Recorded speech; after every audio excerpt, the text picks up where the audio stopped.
Awal mula Loli diduga tipu endorse 90 juta rupiah singgung Fadel kuras tabungan, kini cicil 2 juta rupiah. Awal mula Laura Meizani Mawardi alias Loli, anak Nikita Mirzani, diduga melakukan penipuan endorse sebesar 90 juta rupiah. Loli dituding melanggar kontrak perjanjian dengan pihak yang ingin endorse kepada dirinya. Isu tersebut muncul setelah Loli beberapa hari tinggal di Indonesia. Akun Instagram Balikin Uang 90 JT membongkar dugaan penipuan yang dilakukan Loli. Berawal pemilik akun tersebut mengaku kerap dihubungi Loli untuk di-endorse jelang kepulangannya ke Indonesia. Lebih lanjut, pemilik akun Balikin Uang 90 JT itu pun mengurai kronologi Loli diduga melakukan penipuan. Awalnya, Loli meminta pihak pengendorse untuk mengirimkan uang ke rekening temannya atas nama Cindy Claudia. Atas permintaan tersebut, pihak pengendorse pun secara bertahap sebanyak 3 kali mentransfer uang total 90 juta rupiah ke rekening Cindy Claudia. Lalu uang di rekening Cindy tersebut diminta secara bertahap oleh Loli. Namun bukan ke rekening atas namanya, Loli meminta Cindy untuk mengirimkan uang ke rekening diduga kakak pacarnya bernama Ai. Dalam chatnya, Cindy pun memberikan bukti percakapannya dengan Loli. "Tolong transfer lagi ke Kak Ai ya," tulis Loli bernama kontak Laura.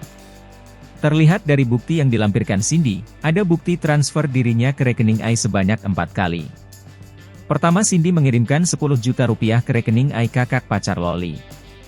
Kedua 40 juta rupiah, ketiga 13 juta rupiah, keempat 27 juta rupiah. Pasca pengiriman uang tersebut, pihak pengendorse heran kenapa Loli tidak memposting sesuai kontrak perjanjian di akun Instagramnya.